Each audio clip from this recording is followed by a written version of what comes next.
থাইল্যান্ডে আমরা এখন যেই গাড়িটাতে করে যাচ্ছি এটা হচ্ছে একটা ইলেকট্রিক কার। হ্যাঁ, তো এটা হচ্ছে আপনার টয়োটার একটা ইলেকট্রিক কার এবং এই গাড়িটা একবার চার্জ দিলে সেটা 400 কিলোমিটার যায় এবং 450 কিলোমিটার যায়। ক্যান ইউ ইমাজিন যে এই ডিসপ্লে যে ডিভাইসটা দেখতে পাচ্ছেন এটা 6 GB র্যাম, কত ফাস্ট। মানে আমাদের দেশে ম্যাক্সিমাম এটা 2 GB, but hair is it 6 GB RAM. দেখেন এটার ইন্টেরিয়রটা কত সুন্দর। And he's the pilot of the car and this is his personal car. So এই দেশে এই ইলেকট্রিক গাড়িগুলা 0% ট্যাক্সে আসে এখানে। সো এটা হচ্ছে মানে আমাদের ঢাকাতে যদি আপনি দেখেন যে প্রচুর পরিমাণ তেলে চালিত ভেহিকেল, যার কারণে কিন্তু এয়ার পলিউশনটা অনেক বেশি হয়। বাট পরিবেশ দূষণটাকে যদি রক্ষা করতে হয় আমাদের দেশেও কিন্তু এ ধরনের ইলেকট্রিক ভেহিকেলগুলা 0% ট্যাক্সে আনা উচিত বলে আমি মনে করি।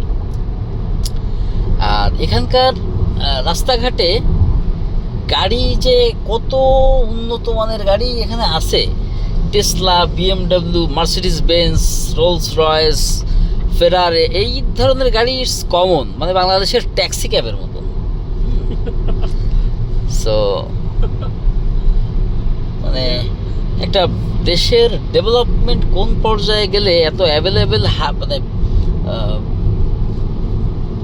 অনেক রোডটা দেখুন, আর রোডগুলো কি মানে 3-4 স্তরে ফ্লাইওভার।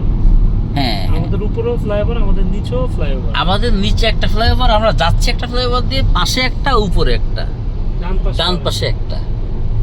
সো এটা আসলে কোয়াইট ইম্পসিবল।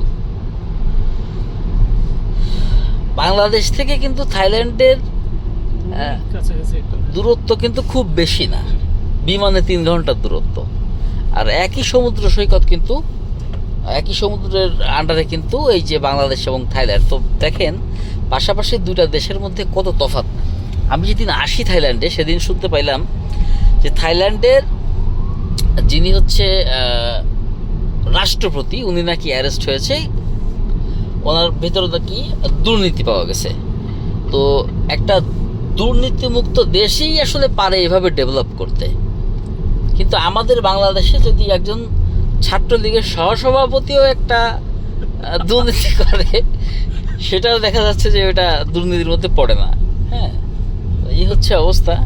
তা আমাদের সর্বপ্রথম যেটা নিয়ন্ত্রণ করতে হবে সেটা হচ্ছে দুর্নীতি, তাহলে আমাদের দেশটা এভাবে উন্নত হবে।